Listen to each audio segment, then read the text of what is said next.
زه د بلبل طبیعت لرمه د چمن شیدایې ما د دې ګل ما د دې چم بهاره مه وباسه زما د لاس په تیغ کولې بادشاهۍ مغولو سپینه لالا ما د دې تیغ ګزاره مه وباسه زه د اقبال په قول زړه یم د اشیا د غرونو ځان به کړې ورک جانانه ما د شماره مه وباسه شهیدان مشمېره ګیندې په کفنونو وها د پښتو جنگ دی لا د ستن د تاره مه وباسه او زه د شملې حیا شمله زما د سر حیا ده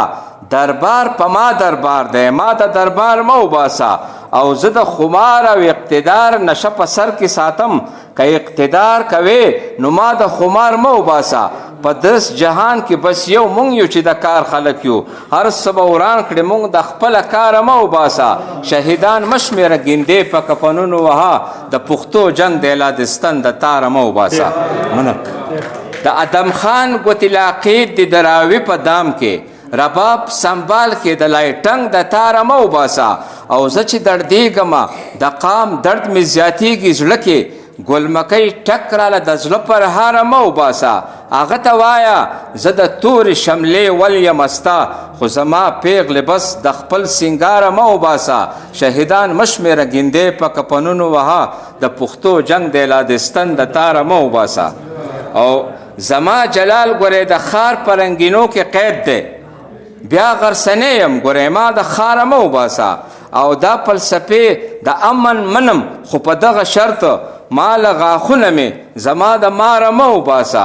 او د احمدشاه جانې نشینه دا به ښه نه کوې ما د میرویس ما مې د بټ سرکاره مه وباسه شهیدان مه شمېره ګیندې په کفنونو وها د پښتو جنگ دی لا د ستن د تاره مه وباسه او زه چې د خپل کلي وزمه دا به هیر نه کړمه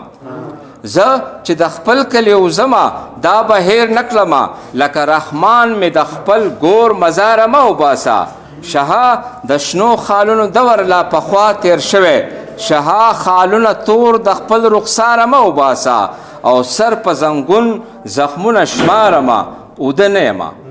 سر په زنګون زخمونه شمارمه اوده نه یمه د کور په منځ کې مې د کلي لاره مه وباسه مننه